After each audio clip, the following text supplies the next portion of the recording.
Commissioning.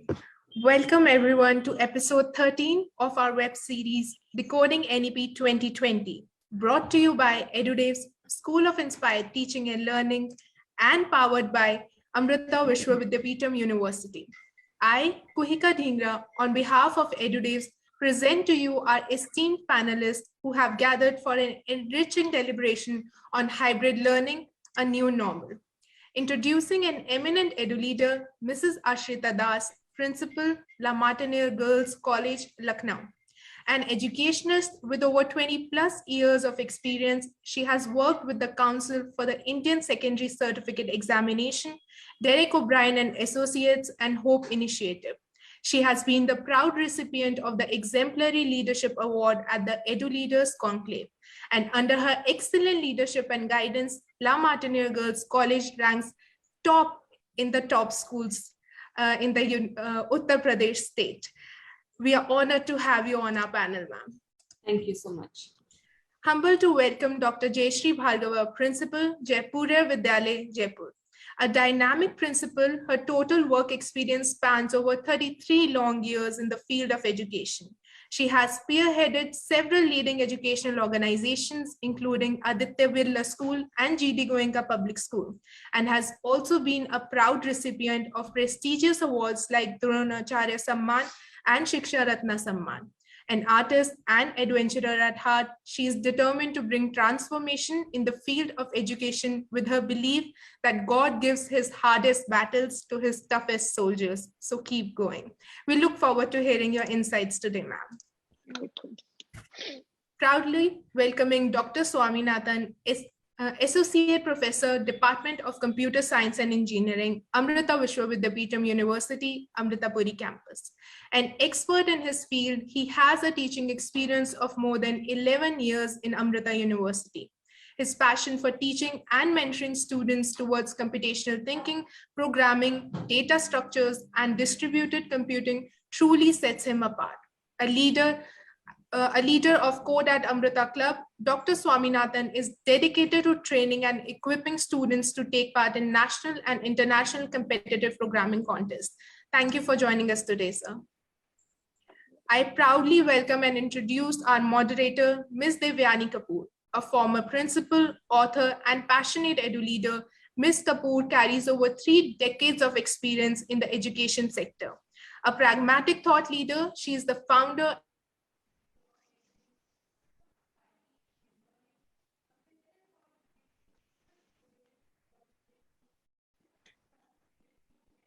the field of education. Once again, I welcome all of you who have just joined the session, and now I hand over the baton to our moderator, Ms. Devyani Kapoor. Thank you so much, Kuhika, for such an illustrious introduction. And I warmly welcome each of our esteemed panelists to the 13th episode of the web series Decoding National Education Policy 2020 in association with Amrita Vishwa Vidyapeetham. I would like to begin with the thought that came up with me while I was researching about certain stadiums, and I really liked this thought, so would like to share it. In 1960s, cities built multiple purpose stadiums for football games, baseball games, and concerts. There is a lot of culture of multi-purpose halls. These were supposed to be sleek, modern, broad enough to encompass the needs of every entertainment, every sport, and every industry. They were designed to be all things to all people, like any other multiple purpose hall. However, the multi-purpose stadiums weren't designed with the fans in mind, which led to having at times half-empty baseball games where fans had a horrible sight lines. In football, athletes were losing traction on the base ball infield and were slipping on the dirt. As far as the concerts were concerned, the stadiums were exciting, but they lacked sound quality of auditorium or amphitheater. This reminded me of the challenge that we are facing with a hybrid learning. If we are not careful, we all can too easily design those lessons that don't work for students, either at home or in the physical classroom. Today, we will be deliberating on a very contemporary and pertinent topic, hybrid learning, which is a new normal for all of us. As the world surges towards a new way of life, the question being asked is, what is the educational model from now on? As we were discussing a few minutes back, how will the classrooms function? Will the traditional education system resume? Will the online classes continue, that the kind of flavor that we've tasted, with half of children remaining non-responsive? Or is there a choice that offers bringing best of both the systems? So without spilling the beans and without much ado, let's begin to deliberate and hear what our panelists have to say. As always, today's session will have 3 rounds. The first would be the ice-breaking round, where one single question will be addressed to all the 3 panelists and they reflect their perspective on it. The second round would be a more specific round where a specific question is addressed by each panelist. And the third, last but not the least, is our Q&A round, which is our audience round, where audience have their queries being answered by the panelists. Moving on to the ice breaking. The ongoing pandemic has disrupted our lives, or maybe it has brought us into a new normal. And an estimated 1.2 billion children have been pulled out of classrooms globally. Today, 32 direct-to-home channels are dedicated to providing some kind of online education, but not all have access to online infrastructure. And I personally feel that classroom experience cannot be substituted with online learning alone. There is a need to explore the best hybrid model that combines the best practices of online and face-to-face classroom experience. And these are the lines of our Vice President, M. Venkaiah Naidu, during an event. My direct question to all the panelists is, how can schools and higher education institutions transition to the new setup seamlessly when the access to technology is still a challenge in, say, about 50 to 60% of the country? I begin by asking Ms. Ashrita Das, followed by Dr. Jayashree Bhargav, and then the same question would be addressed to Dr. Swaminathan. Yes, Ms. Das. Good evening, everyone. Well, on the onset, I'd like to say that no transition, none, is absolutely 100% seamless. One has to accept that there would be challenges, there would be hiccups, there would be bends in the road, but we have to accept them and find solutions and move ahead. But to think that it's going to be seamless, I don't think would be very apt on ourselves to believe that. We have to be prepared for what may happen, what may not happen. And that is why when we did go into a lockdown and the school was suddenly faced with this new, absolutely new way of teaching or going online, we at La Martiniere didn't just hurry and jump into it without first training every member of the staff on how to deal with online teaching. What were the tools? What were the learning platforms available? We studied all that. We trained the staff. When the staff were comfortable with online teaching, then did we give the children the best that was there to be offered to them, because that's what parents are looking for, the best for their children. When they put them in schools like ours, that's what they want, and that's what we gave them. So you just don't rush into something. I believe you should study it, work on it, and then go into it. And I'm sure that the children and the staff realized that this was most important, that they went in as empowered individuals. The teachers were not just thrown into the sea and told to swim, neither were the children thrown at sea. It was a journey which we as faculty and as parents and as students took together. And I think that is most important.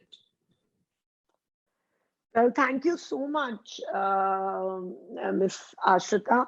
And I think very well said that, and I would like to take my words back then, that yes, nothing is seamless.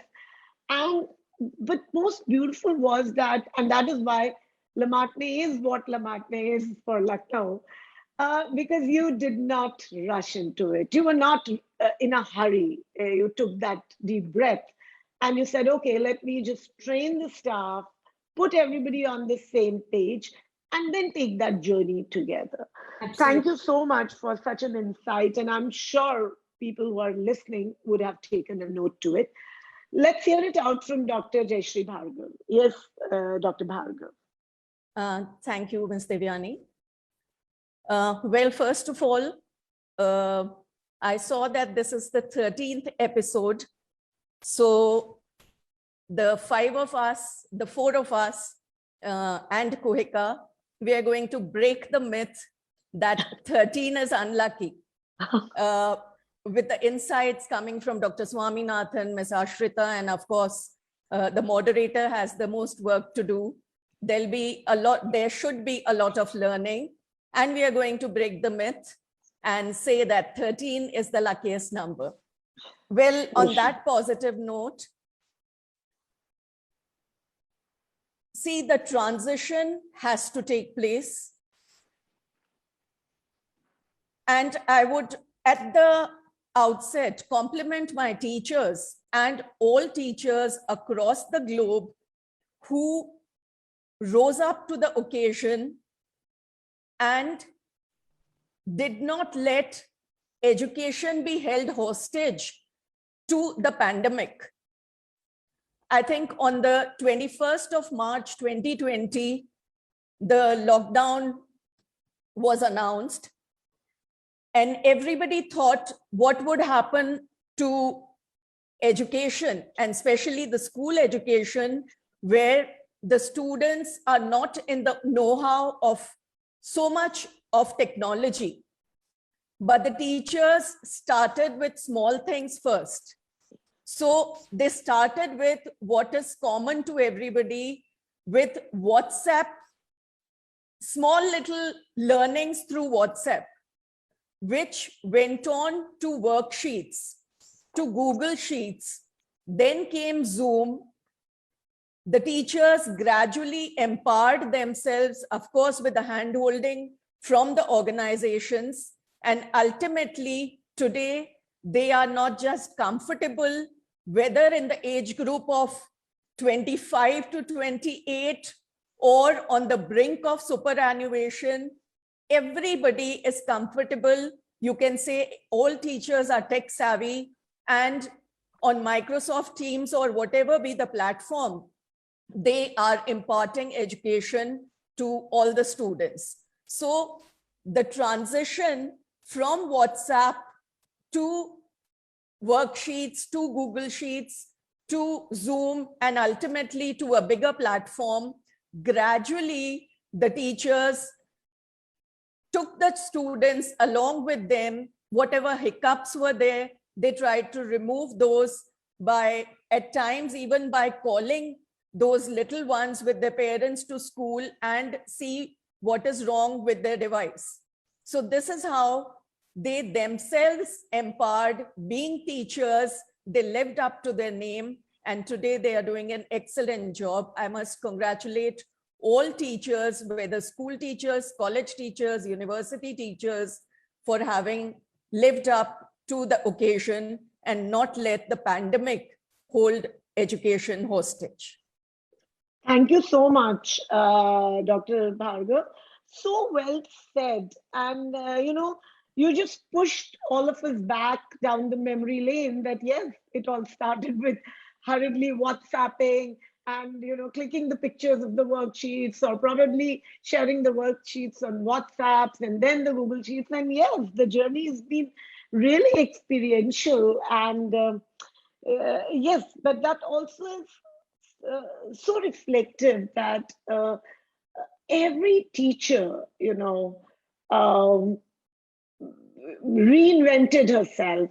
And being part of this fraternity, I know that we are the best when we are in the classroom with the chalk and with the board. But from there to a stylus and the virtual screen, they did it so well.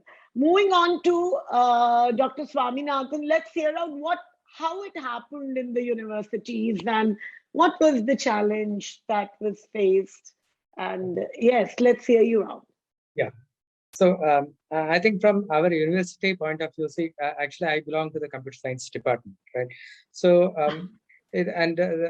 being a college and a university, people were already quite more familiar with the using systems and then networks, and they are a little bit better off than the school, I would say. In fact, I used to have a laptop, and then everybody was doing things over network and doing calls, and so it only had to enhance. But the greater challenge was from the students' point of view, right?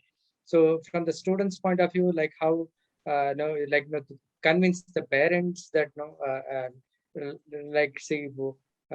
how is this online education going to be? Is it going to be effective? What's going to happen? Whether if the student is actually if their watts are free on some days, then parents were suspicious. Whether the classes are going on, or the students are bunking it. I mean, there is literally no way. And we also had this challenge, right? When the student is sitting on the other side, we don't know whether he is really listening. At least directly we can see them. So these kind of challenges were there, but I think we had used some kind of come up with our own innovative strategies to actually keep them at least to keep track of them to a reasonable extent. But overall, what I feel is I like the way Ms. Ashrita expressed, like no transition is for it's basically seamless, right? So that's exactly the point, right? And as Jayashree ma'am also said, people were learning and coping up, and then they actually overcame this particular thing, right? So the thing is, COVID in a way it had forcibly done part of the work itself. But the difficult areas were like the poorer sections of the society who didn't have an adequate infrastructure. That's where they were the people who were hit hard. And I think see, overall, if I look at it, government has a big role to play here, right? Because you need to enable IT to all areas, and ensuring everyone in the country have access to them. Of course, it's getting better and better, but that's the key thing, right? Here again, if you end up in some similar scenario, God forbid, if we end up in such scenario, then we need to be prepared. So I think just like what we say, like we need clothes to wear, and then we need a roof on the top, and then we need food for the ourselves. Like that. It has become like you need to have a laptop, you need to have a network, you need to have uninterrupted electricity power. Those are the three things which has become added to the list. So and see, private guys are not going to get into in a big way unless they see some kind of a profits or whatever. Right?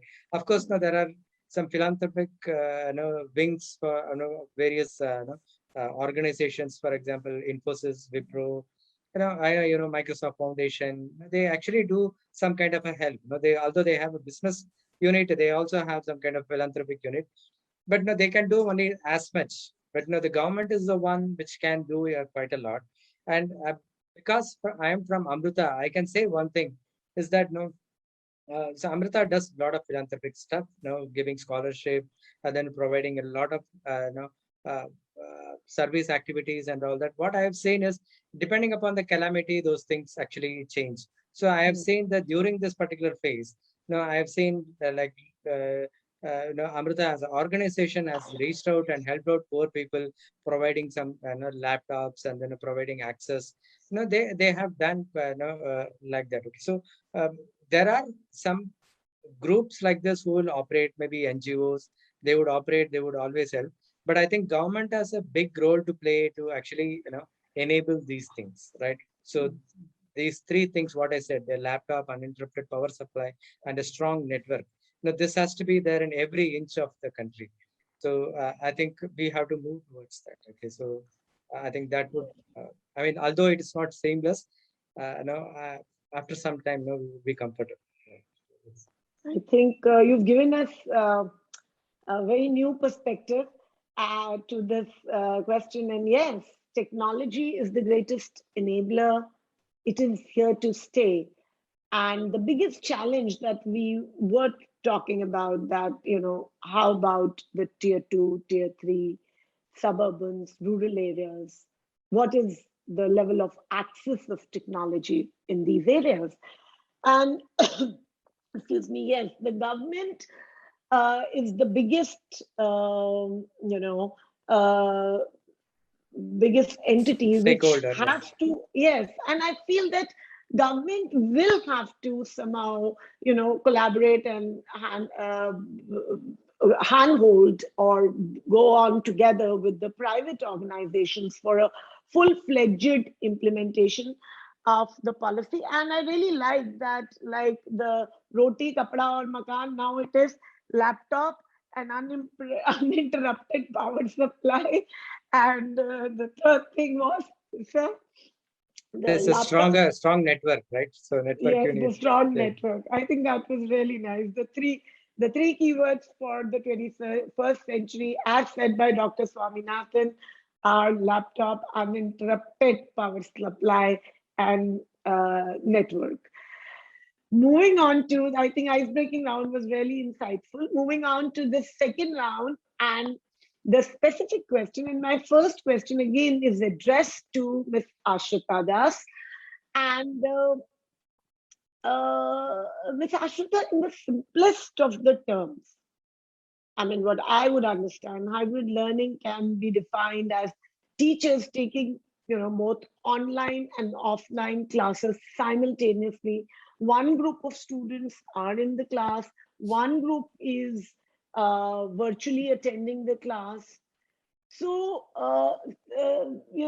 it mostly depends also on the student's choice, as we were having this discussion with Dr. Bhargav, and I think I've had this discussion with so many others, that it's actually the choice of the students or parents whether they want to send them to the school or not. My question to you is, what are the working challenges that schools are facing in implementing hybrid scenario? Also, if you could just throw a little more light on, synchronous and asynchronous and the other multi-synchronous ways of learning. Very quickly, if you could, but then also the challenges that you all are facing. Thank you for that question, ma'am. Well, actually, at La Martiniere, we aren't following the hybrid model as per se. We are still online. We haven't opened school for everyone. Students are not coming to us as of now, because more than 80% across the school, parents decided that it was safer to have children study online. And I think the reason for that choice at La Martiniere Girls was because the staff were doing such a wonderful job of teaching online, because they were so empowered to do it, that a lot of parents also wrote in saying that they found that their children were finding this way of learning far more interesting because teachers were putting in videos and clips and other things to make the class so interesting that children were actually learning much more during online, which is something we have never heard from any other school. Whenever I have met with other principals and colleagues, that children were actually enjoying online lessons. And that completely goes to the hard work that the staff have put in at La Martiniere Girls to make every lesson so enjoyable. Of course, this is just to keep the children safe, because as we were discussing earlier, even if one child now does get COVID, how many people are we going to quarantine? So if I'm going to have to quarantine that class and those teachers that went into the class, I would say that's a waste of 5 days of work, which would continue online. So we have continued with our studies online, and we've been able to finish the curriculum, do very well. And our ICSE and ISC results have also proved that without the children coming into class for a single day, we had a class average of 91%. So a class average of 91% where not a single child in both the exams scored below 85 says a lot for how teaching is happening online. And here I'd like to bring in what Dr. Swaminathan said about the government's role when we're not talking about La Martiniere and ensuring that everyone has power supply, network, and technology, is probably to rope in a lot of CSR so that every child has access to education today. I think there is no better time than what is that every child gets an education. Education should not stop despite whatever may be going wrong. So I think we all need to realize that, and the government has tie-ups with so many companies. CSR is now mandatory. So maybe the government can just, use all of this and the funds and ensure that every child, and the dropout rate from schools, government schools, need to collaborate with institutions that have the money, would be willing to pour in the money so that children have access to this sort of education and remain safe. The main thing is the safety of children. That is my belief.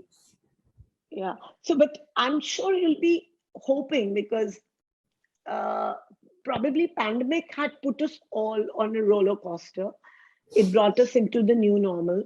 Hybrid learning was something that was being contemplated even before, pandemic had set in. So do you, what are your views? Like, you will be, because at that moment, yes, and we've all seen how Delhi and, UP was hit by the second wave. So yes, you become double cautious. But when you talk about hybrid, do you see its future in, and what would be your personal take on shifting your school on a hybrid model? Because eventually an online thing will not last for. So what would you think about? And online education can never take the place of what a child learns when they're in a classroom. There are so many other skills that come into play, which children are absolutely missing out on.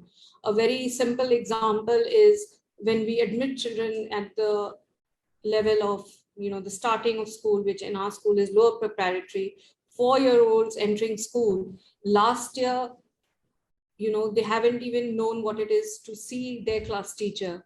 And this year's children have never even been to a play school. So they have no idea of what even a classroom situation in a play school is like, let alone in a mainstream school. So we will, have the repercussions of all that. But like I said, no transition is seamless. So we will have to prepare ourselves for what will come our way. Yeah. We will also have to work out the number of hours teachers are going to teach online, hybrid model, how well it is going to work, because a teacher paying attention to a camera on her laptop vis-a-vis 20 children sitting in front of her in a class. So one will really need to work out on those things before we can, really give an opinion. I don't think it will happen as like just now where she's got children in her class and also teaching online. I think online would have to be a separate segment altogether, and in the class a separate. So maybe we'll have one teacher taking online classes, another teaching Also, taking the same subject, but with the children in class. So we'll have to see and work that out when the time comes. I'm hopeful that we'll get our students back, things will normalize, and then we can plan properly as to how to move forward. But Yeah, online sure. teaching has definitely taught us about how, there is an alternate way of teaching, of conducting class. So probably if there are, uncalled holidays, emergencies, we can go back to, teaching online and not missing out on curriculum and not hurrying up the syllabus, because there is something that we can fall back on, something that wasn't available to us 2 years ago. So that is a positive. And I'm sure that when we are faced with actually deciding on a hybrid model, how to go forward, there will be people to guide us, and we'll be able to take good informed decisions. Very true. Very true. And I think you've just put it very straight and honestly on the paper, that because we are talking so much of hybrid learning, and are we actually prepared for that? It has become a buzzword in the educational corridors. But moving on to Dr. Jayashree Bhargav, I will pick one question from where I left, Dr. Bhargav, where I left Ms. Das, and then also speak to you about the preparedness. So one, I would expect you to please throw some light on hybrid functioning, and two, that when it comes to hybrid learning, what I think is it's all about flexibility, a flexible learning schedule, flexibility in teaching modes, flexibility in how students engage with their learning materials, and flexibility in collaboration, communication, how synchronous, asynchronous learning. And that's the reason why hybrid is being so much talked about, because it does provide a lot of flexibility. My second question to you would be, are our teachers empowered to understand the hybrid working, and how do we encourage this kind of a trend? Yes, Dr. Bhargav. I think I've bombarded you with too many questions. No, see, we as teachers are used to this, so many hands going up and so many messages. I was just reading Ms. Mitali Bhattacharya's in the chat box. She's written, yes, hybrid learning is possible, but we need to seek the right gurus. Now, gurus, are they really present in today's world?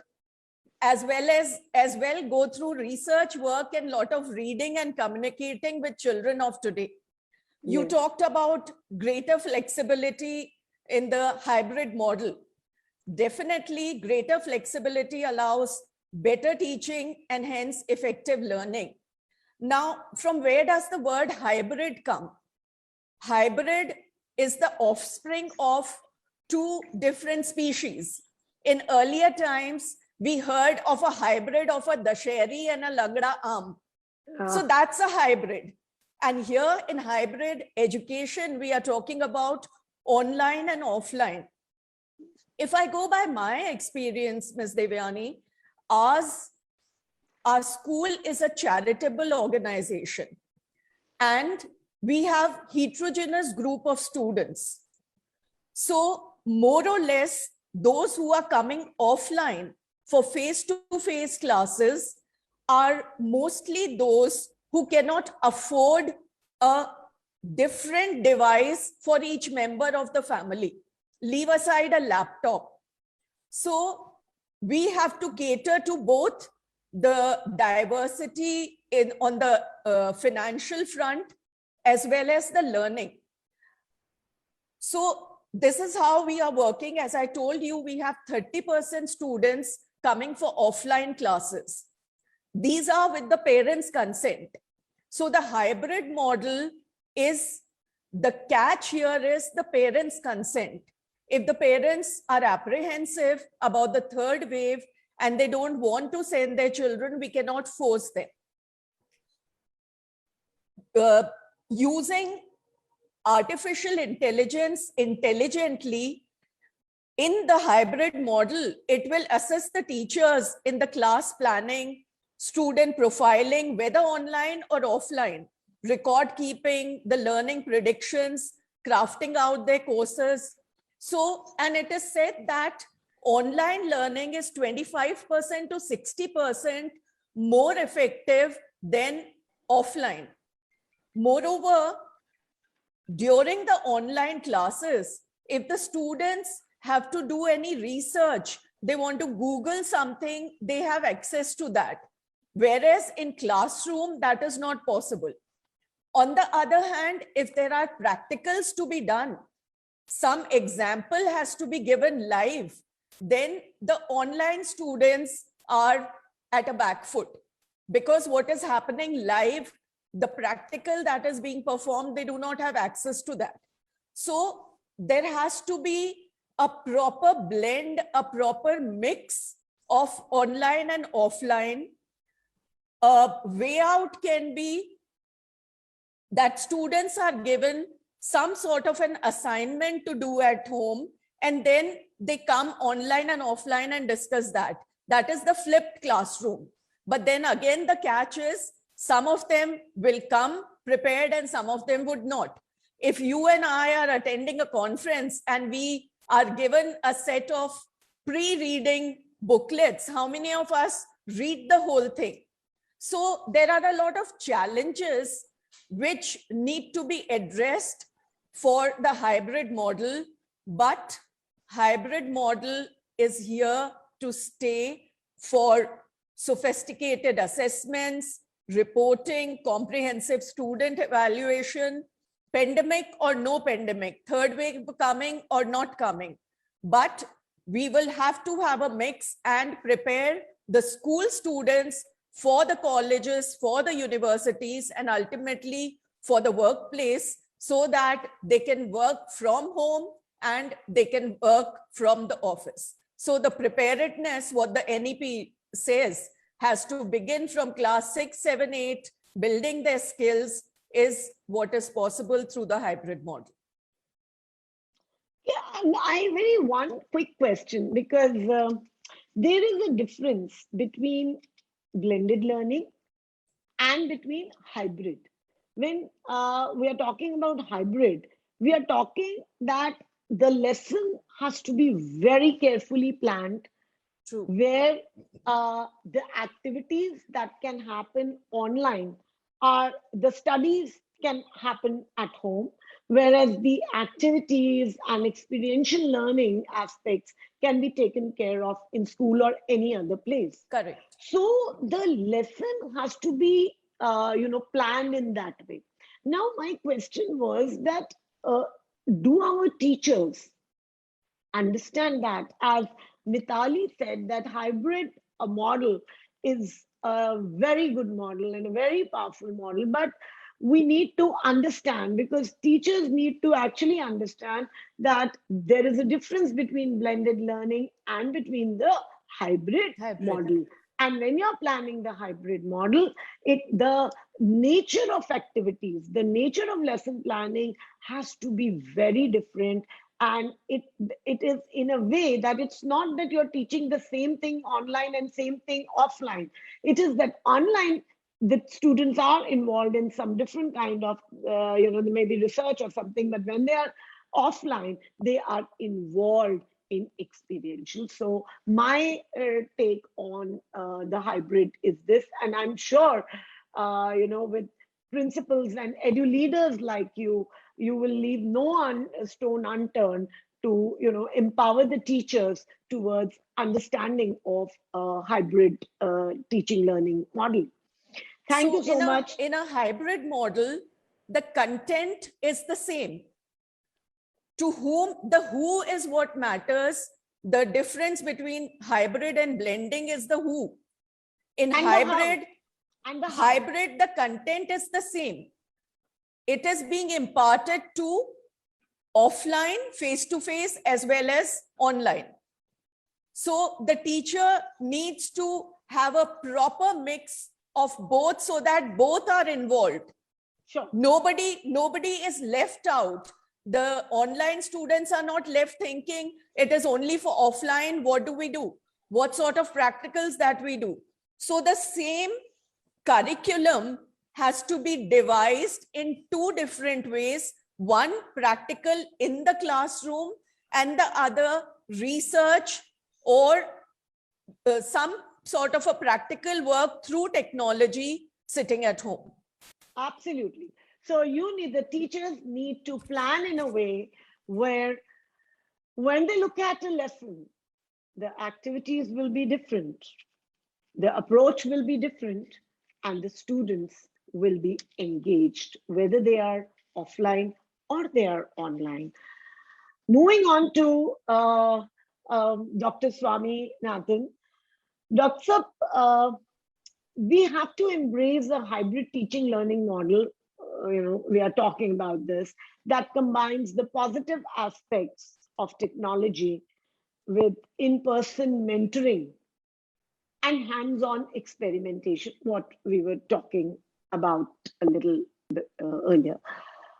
University education should drive and not just respond to industry and technology. So that this has been a big debate, as the it doesn't have to respond and just provide the industry with those content ready students, but it has to actually drive. The innovation should happen here and the application can happen in the industries. This has also been echoed in the national education policy, and it says that this is the time for the brightest minds of our generation to engage their time and energies in social and technological developments of the physical kind. Now, my question to you is, how do you think universities and these educational institutions will become the propellers of technology driving the industry? Over to you, Dr. Swaminathan. Okay, thank you. So if you look at the India institutions right now, it's limited to they provide the skilled people, right? So probably if somebody enrolls in engineering or any other course, management course, so you provide the necessary skills, probably the foundation knowledge that you give, and then they join the industry mostly as freshers, and they rise up the ladder through through that way. Okay. But even you can generally hear that there are from the industry, they always say that the skill expectation from the industry, and as opposed to the people who graduate, there is a wide gap, right? There is a large gap between these two. So the students who come out of the colleges, they are not like industry ready. That's what they have. But if you take a deeper look on this, okay, there is a there needs to be a shift in the way the students operate. For example, if you take the schools, at least people really put their gear to the fifth gear. They put when they are in the 9th, 10th, 11th, 12th, and then they slog out, and then they want to get into some good engineering or medical school or things like that. So essentially, if you look at they're deeply pushing their effort on how to crack the exams, how to crack the entrance exams. These are the NEET or whatever. This is what they are focused into, right? And there is a good thing about it, because people are slogging out, they are working hard, and then they are understanding, they are owning up for themselves their career. They are working towards it. It's all very good. But what really happens is that the students, they lack. They are set in a particular environment, right? So they have been given a target, and they are focusing on the target and the kind of pattern that of questions that come, and all, how they have to crack that, and then tips and techniques. This is what they get from the tuition classes around, and this is the way they proceed during this time. And if you take the look at the industry, okay, when you look at the industry, what do they want? They want people who can think on their own, and then not really need hand holding, they can, you given a responsibility, they want the ownership to be taken.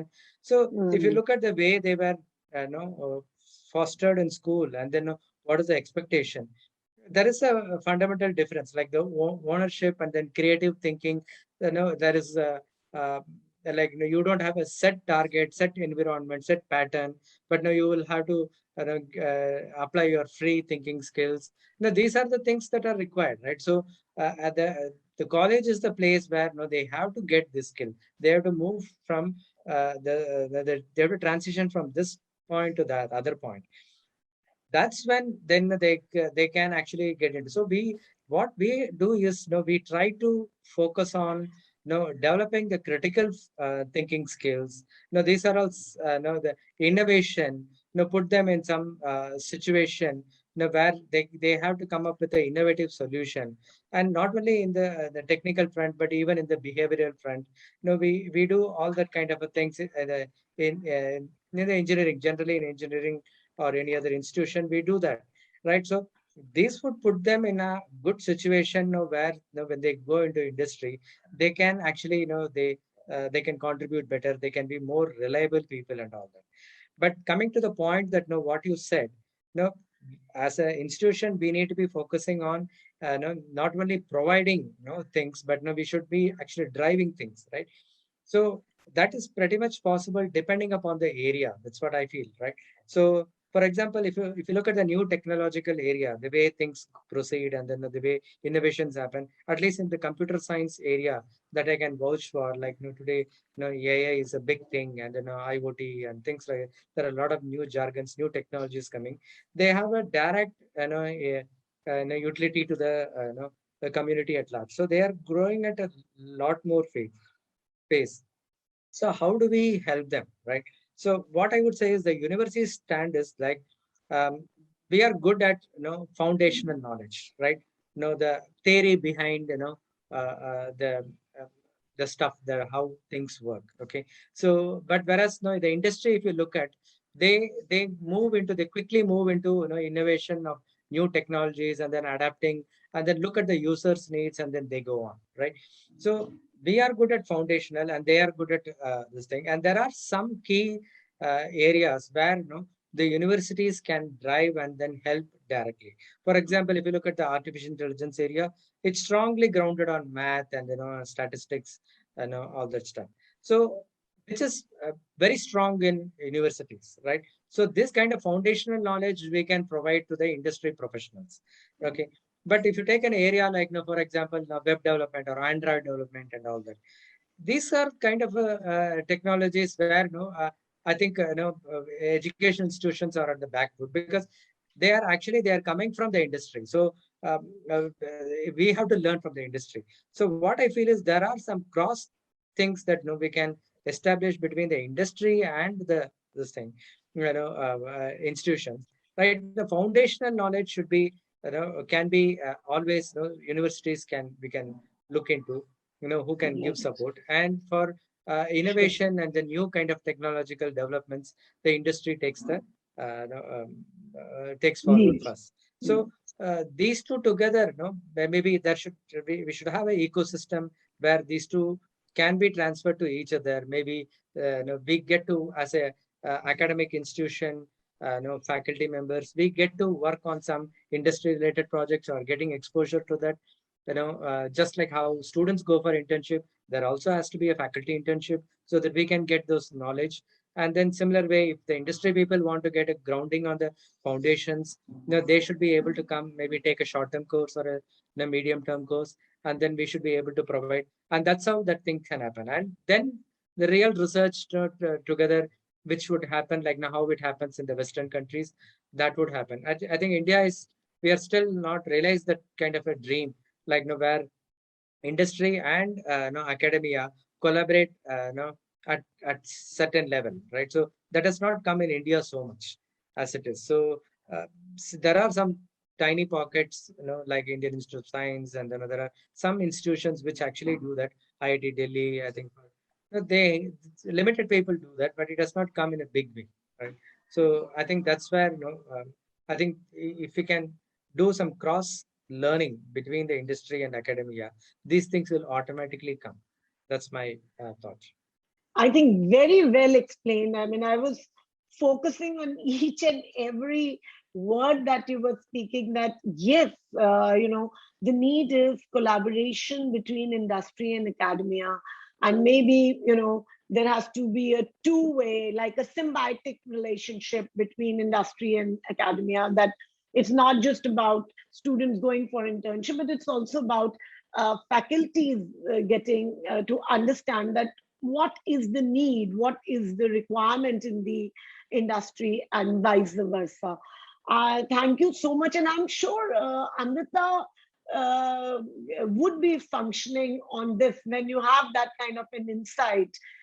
Is Amrita one of the few universities who derive the industry through their research in technology? Certainly, we have a lot of tie-ups. See, for example, we have the postgraduate level, we have like cybersecurity courses. Then we have new MTechs, at least 20 to 25 different MTech programs focusing on some newer and newer skill, and we start new MTech programs. So that's how we kind of get into specialization, and we have tie-ups with the industry, and then actually the students get recruited in these kind of industries, like be it AI, be it cybersecurity, be it wireless. These things we can we are getting into, and Amrita is very active and very aggressive in terms of like what the technology, where it's going, where it's headed, and then how we should adapt. So that I would say Amrita has Great. That's commendable. Thank you so much, sir. Thank you for your insights. The first round went very well. Moving on to the second round, and again, I would move to Ms. Ashrita Das.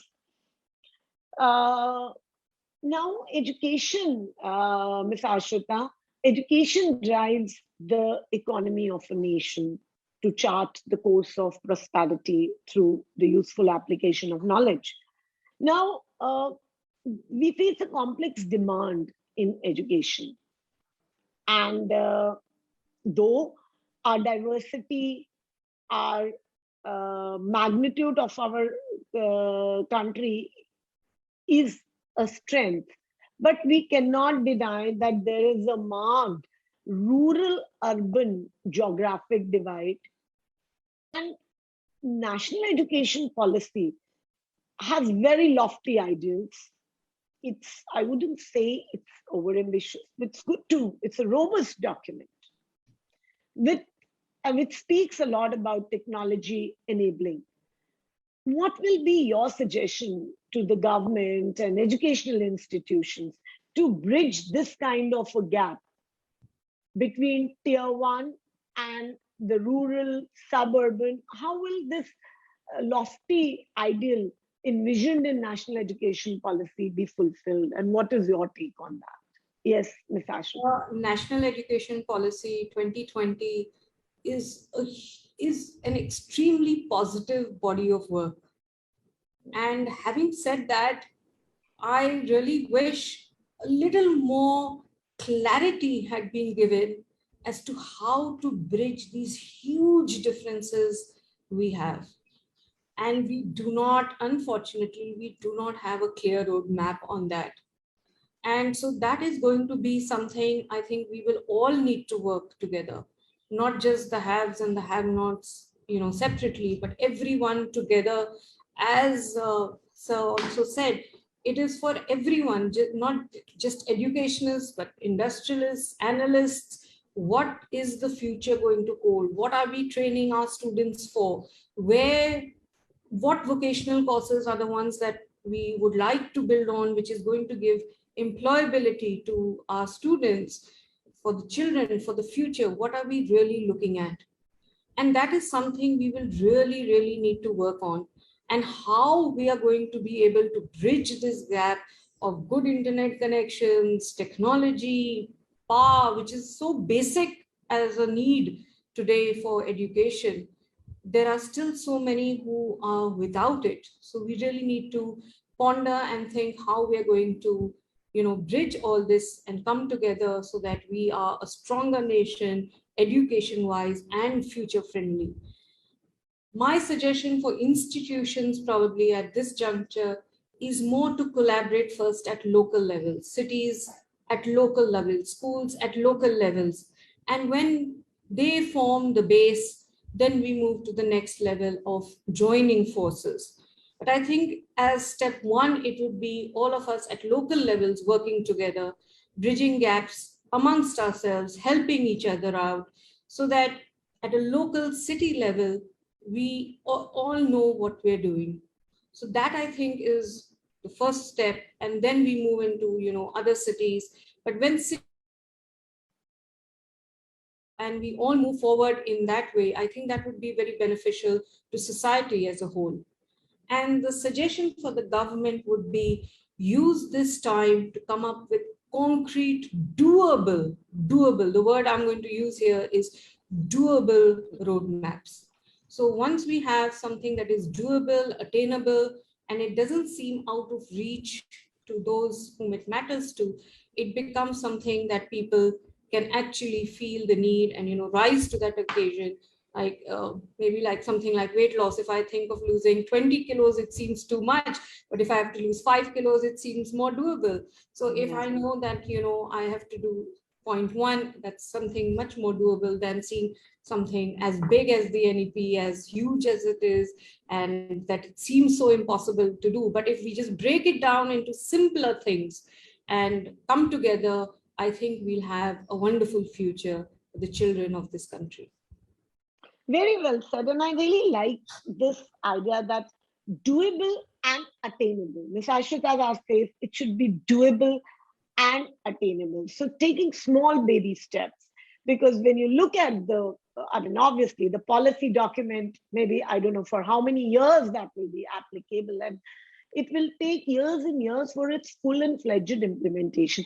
Also, one quick question to you, Ms. Ashita, that government will be doing and government has a capacity to do, but what do you think is the role of progressive schools, the schools who can be the trailblazers, who can be the torch bearers, what role they can play to uplift or develop or handhold the schools which need that kind of a support, which fall in the other side of the divide that I've been talking about? I've had a little bit of a talk with you on this, I think about 2 weeks ago.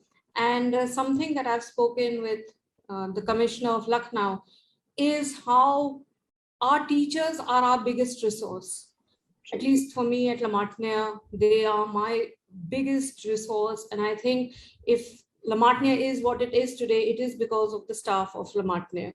Sure. So I believe that they would be willing to go that extra mile and help train other teachers and help guide other teachers and share their knowledge. And sharing of knowledge not just helps educationists, but it helps future students. And I think every student has the right to good educational practices across this country and across the world. So if we as educationists can do this free of cost, I think we'll be doing a huge favor to the country and to the world at large. I think very well said, because organic growth, this organic growth and this organic growth model that Ms. Ashita Das is suggesting will be sustainable, will be a model which I think is doable, which also brings the noble aspect of education to its functioning at its best. That you said that, the first thing was you wanted your staff to be fully empowered, because that was a big challenge, to put them on a virtual platform, to make them understand how to run a classroom virtually was in itself a big challenge. We talk about hybrid, but have we fully equipped our teachers to even function on a virtual classroom? So, because there are categories of schools. Why we took up hybrid model? Because as I said in the beginning, that we had this topic cropping in. But then the gap is so much from a progressive school of A type, A tier city, tier one city, to a school in rural area, to a school in suburban. The gap is wide. And I think teacher is the all policy documents, whether it is Kothari Commission or the other policies, the national education policy in itself, they identify the critical role that a teacher plays. So yes, I think you've said it all, that teacher training becomes exceptionally important. Thank you so much, Ms. Ashrita. And NEP also says that teachers need to be trained, workshops have to be conducted, a number of hours of teacher training is a must now in NEP. Yes, it has defined 50 hours of continuous professional development. I think this has put a lot of pressure on all the principals, because you know the document has given this line, and I was reading it as the paper was here, and now it is, when it comes to reviewing, when it comes to the assessment at the end of the year, they will say, okay, where are those 50 hours of training? I wouldn't say it's pressure. I think it's a wonderful opportunity that we've all got to learn so many things that we never knew existed in the market. Yeah. I really don't think it's pressure. I think it's been a wonderful learning experience. We've learned a lot. So along with my staff, I myself have been trained online for online teaching. And I was just taken aback with how much there was out there, the number of things that make classrooms so much better, the way my teachers use these tools in their classrooms. It's been absolutely an amazing journey. So to be able to run a quiz, to be able to, have, short answers being answered immediately, children seeing how well they've done, dashboards being used, and all these tools within a 40-minute lesson, it's been new learning for us. And it's been very empowering to know that, we can do it. Yes. And I'm sure with this kind of a positivity and this kind of a proactiveness, you're sure are going to make a lot of difference in the, not just in the city, but in the state as well. Thank you so much. Thank you, ma'am. Yeah. I have a question for Dr. Swaminathan, because we've been only talking about schools, and for the Indian education system, Dr. Swaminathan, and the job market had been suffering from a lack of synchronization for a long time now. The hybrid model of education and training boosts, of course, self-confidence and prepares the trainees to self-discipline and self-dependent qualities that have real-world applications, as you were just speaking in your previous segment. Taking from there, and the 8 better prospects of course, professional growth. Can the hybrid model be effectively used as a solution to this scenario? If you just link both our previous discussion and the gap between the job market and the education pattern. Yes, sir. Yeah. No, I think hybrid is the way. I mean, it's inevitable. Is what was my feeling is, because if you look at this, because most of the thoughts that I'm echoing are basically because I am from computer science background. Maybe it is not so much true for somebody else, right? So maybe a civil engineer or or a mechanical engineer, how it is, I don't know, in their domains. But generally from the IT point of view and the computers engineering department point of view, what I can say is hybrid is the way, right?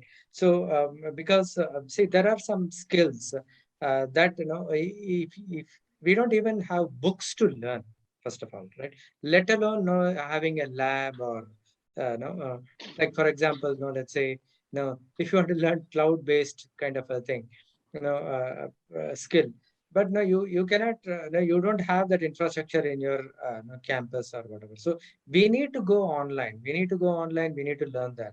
Okay, so I feel that whenever it comes to specialized knowledge or the latest knowledge, the upcoming new trends, hybrid learning, the online learning is the best way, because people always want to. I think you would have heard this particular term, any software, it has a beta version, and then you have the actual released version, right? So the generally the beta version is basically for people to try it out, and then point out defects, and then so that they can be fixed before the official release.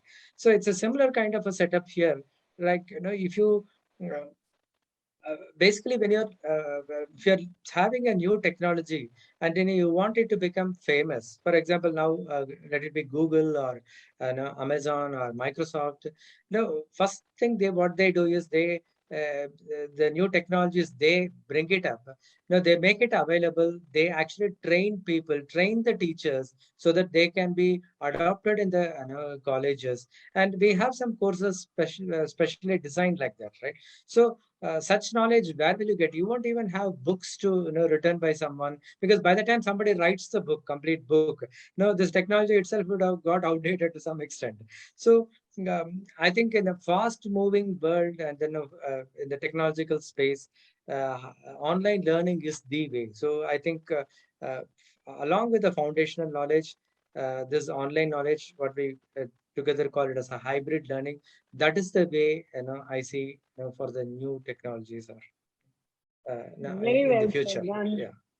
I'm sure what you've said will be, bridging this kind of a gap which exists between, unemployment, the job market, and the student who graduates with whatever courses. So that is a very, very pertinent point that you made. We are already running late, so I will be moving on to our third round, which is the audience questions. And we are always very lucky, and we have very participative audience who keeps us motivated by posting so many questions. So there is this question posed by Jyoti Vibin Nair, St. Montfort School, Bhopal. And I'll address this question to Dr. Bhargav. How can the students on both platforms of hybrid learning be engaged? How do you, motivate your teachers, Dr. Bhargav, to motivate, to engage students? Because that's become a major problem, engaging, student engagement.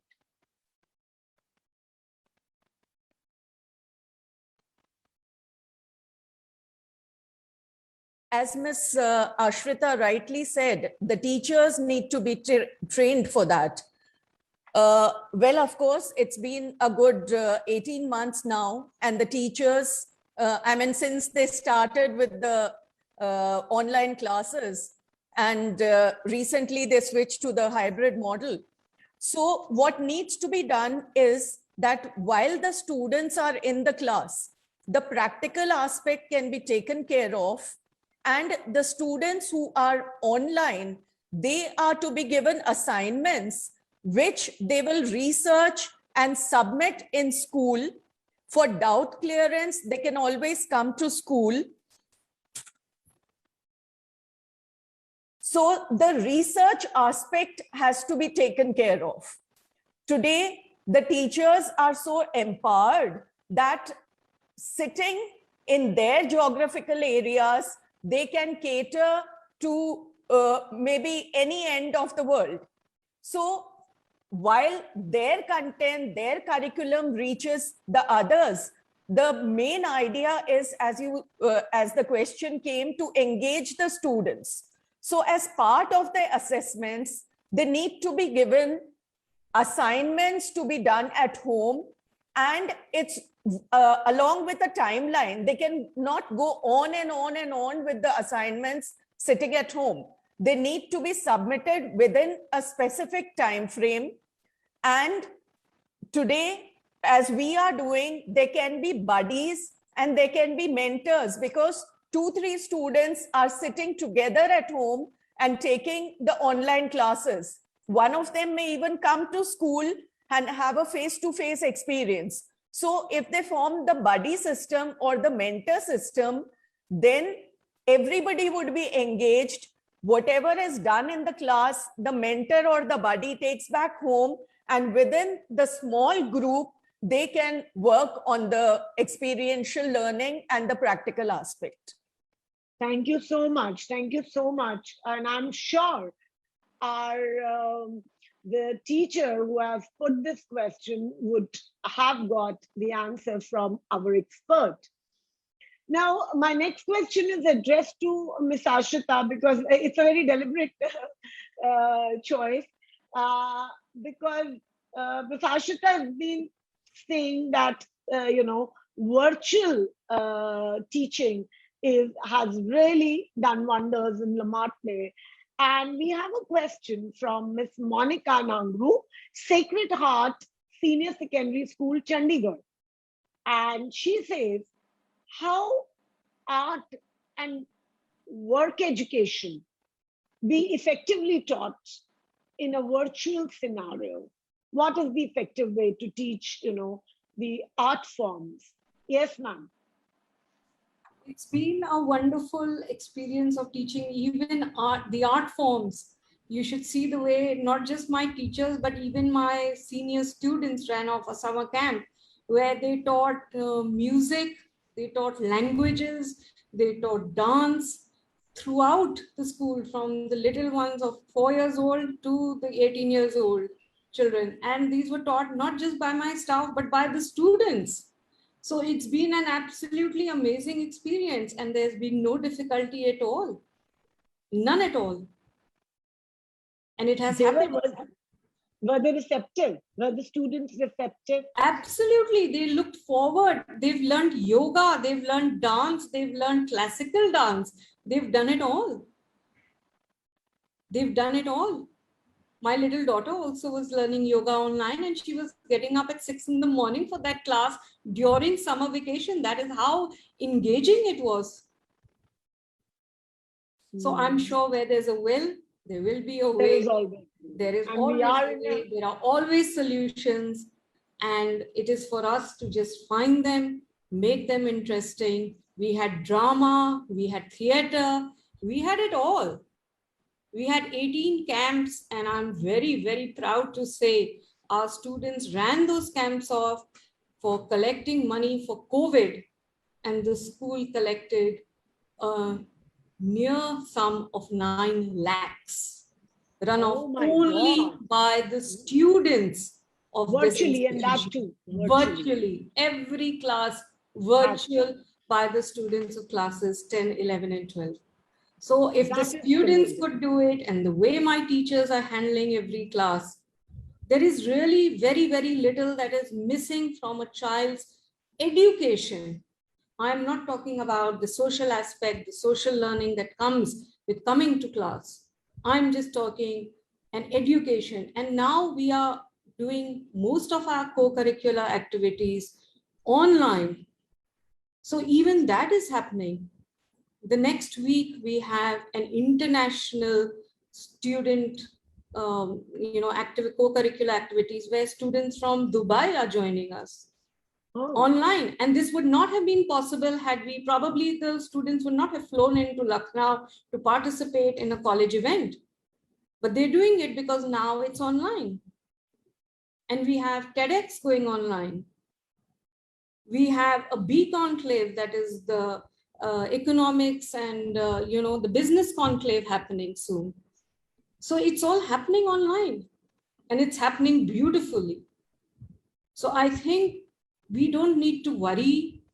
We just need to plan, train ourselves, and it's just all there for all of us to learn, to up ourselves.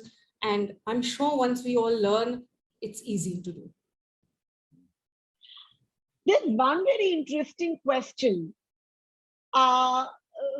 This is by Miss Rati Juneja, KR Mangalam World School, Delhi. And I think I would like all the 3 panelists to very briefly dwell upon this in their own way, how they've been doing. How do we have a parity in assessment of a hybrid teaching learning when one set would be in the class, one set at home, some activities, experiential learning happening, some virtual research. So maybe not the steps, but the philosophy behind it. Some light, if you could throw, Ms. Ashrita, on assessment patterns. Like, would they need to be reinvented, or would they I need to? think they would need to be reinvented. And to be very, very honest, I really haven't given it much thought. It's something that's at the back of my mind. I haven't really gone and delved into it to see how it would work. We've been, as you can see, we've been so busy with things that are coming up, But yes, next week and the week after. But yes, definitely it won't be everyone on the same platform. It would have to mean, I would presume it would have to mean different testing, different type of questions, because it's not the same playing field. It's going to be two different playing fields. So I think we'll have to really look at it and I think you're right, because you can't just jump. First, you need to understand we are Absolutely. settling with the virtual. Now we talk about hybrid, and suddenly in a hush hush, we cannot design a system. As I was speaking that thought in the beginning, that we can draw a very fancy system which fails to satisfy the various stakeholders. So thank you, Ms. Ashita. Dr. Bhargav, what is your take on this? If you could just throw some light, I would like to hear you out on assessment.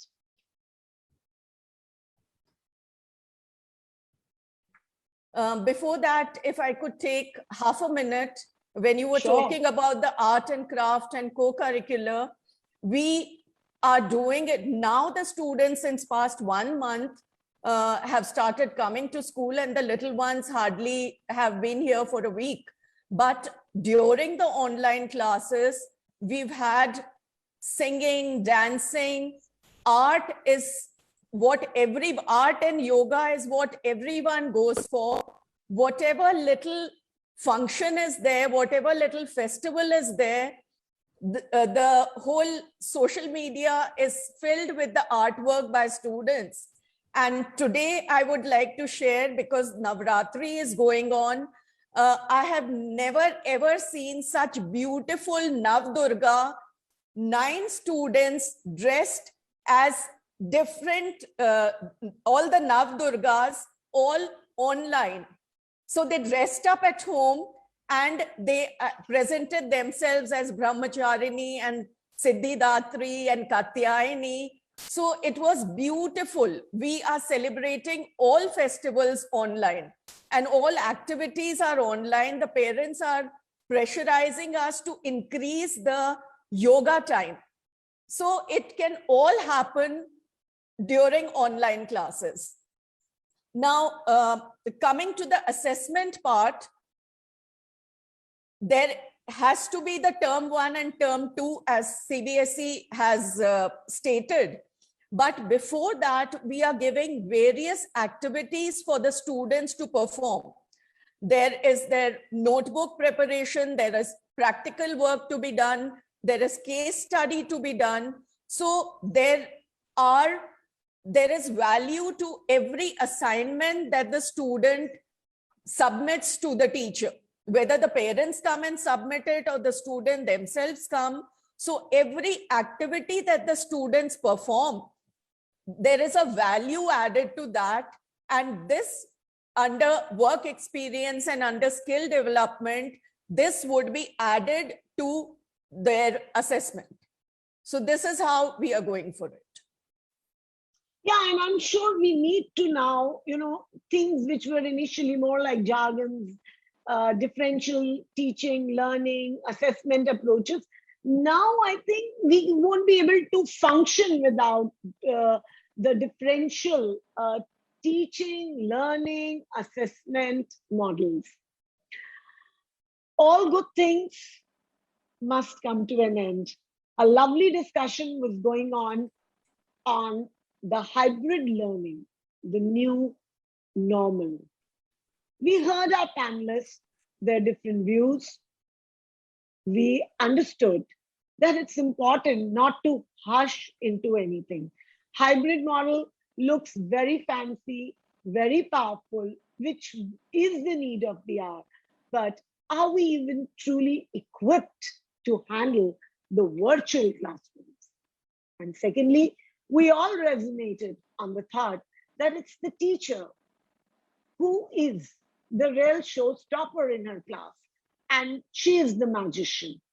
And so empowering her with those skills which we need our students to be imbibed in is the need of the hour.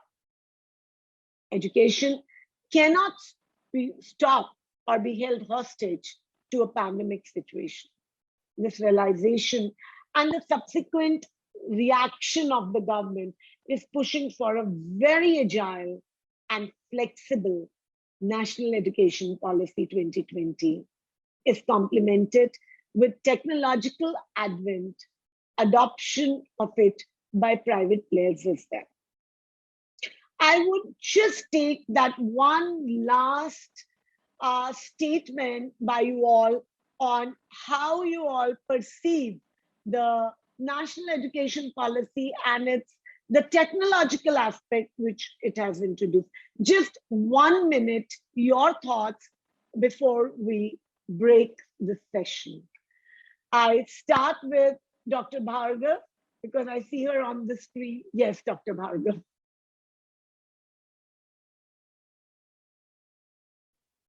One minute, ma'am. Absolutely. The new education policy is not for today. It is not for the next 5 years. It is to make the students ready for the college, for the university, and ultimately for their workplace. But the preparation for that has to begin today.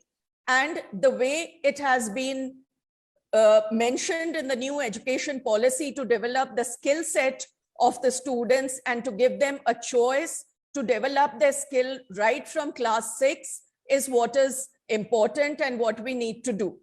We deliberated upon the hybrid learning, the online, offline. And having said all that we did, the interaction between a student and teacher is crucial to enable higher order thinking skills and improve application of the concepts taught. The applications, the concepts may be many, but how is it applied? Applications can be taken from Google, from the internet, but how is it to be applied? The teacher or the guru is important. Moreover, in addition to this, it is important to note that other skills can be developed sitting at home, online, through the internet, through Google, through YouTube, but the social and soft skills need hand-holding from a teacher, and they cannot be accurately replicated by technology. Therefore, a blend of both online and offline is absolutely paramount. Thank you so much. Thank you so much. Yes, Ms. Ashrita, what would be your message to our viewers about technology in the National Education Policy? I think it's a blessing. We've learned a lot. The children knew so much more than us. We learned a lot from our students. They were able to teach us many things that even we didn't know. And it has been a wonderful process. And I think we are all the richer for it. And to any child who feels that, oh, I'm stuck with a pandemic and my future is dark, I belong to these years when we've had a pandemic, I think we need to grow out of that. There are opportunities, and there have been times when history has taught us that despite so many setbacks, whether it was 9/11, whether it was smallpox, whether it was anything, the human spirit rises above. And I think we all need to accept that, move forward, and we all have a beautiful tomorrow, because these children that we are nurturing are way ahead of their times. And we are blessed to be leading these children. Thank you so much. Thank you so much. Moving on to you, Sir, Dr. Swaminathan, your last thoughts to our viewers today. Right. So what I feel is, NEP is a great possibility, but although as other people mentioned, that it will take some time for it to realize, the entire thing, right? So whatever NEP, guidelines, have been put forth. So, but I think fundamentally, if you look at it, it all boils down to, like, encouraging, see, in this technological area, whatever you do which is very mundane, it will be kind of automated, or you can be easily replaced. But what remains is that, uh, think about, like we have to focus on developing the critical thinking skills, reasoning, and probably assessment and judgment, and then communication skills. As always, it has been very important, and then also prepare students to learn newer and newer tools and techniques that will come up, because I think things are going to change, a great deal. What we do today and then what people will do 5 years from now, there will be a remarkable difference. So I think we need to be very flexible in terms of learning newer and newer ways of living, newer tools and techniques. And we also need to establish forums to get exposure to new stuffs. So apart from teaching the regular courses or subjects in the school or colleges, we also need to have, which actually NAP provides, right? So basically, getting exposure to newer stuff and the different kind of things, not only like being a bookworm, but beyond that. So I think I'm truly hopeful that I mean, we will be able to realize all this in some future, and I think it would be a great thing for education. So thank you so much, and thank you to other panelists also, Dr. Jayashree and Dr. Ashrita, for their reviews. And it has been a good experience for me learning from them. Thank you, Thank ma'am. you so Devi, much, ma'am. sir. Yeah. Thank you so Yeah. much. As India accepts virtual classes, freedom of subjects, flexible assessment, it will become easier to train the next set of workforce who are already quite adapted to virtual platforms. The system is resetting its baseline. As businesses, as usual, is threatened, education has found a new normal in blended and hybrid model of learning. We will be back soon with the next episode of Decoding National Education Policy 2020 to deliberate on another important theme. Keep watching for updates on our social media handles, and also do send us your ideas, thoughts, and questions on info@edudevs.com. Thank you very much. With this, we take your leave, and today's session comes to an end. Thank you so much, all our esteemed panelists, for gracing today's session. Thank you so much. Thank you. Thank you. Thank you so much, ma'am.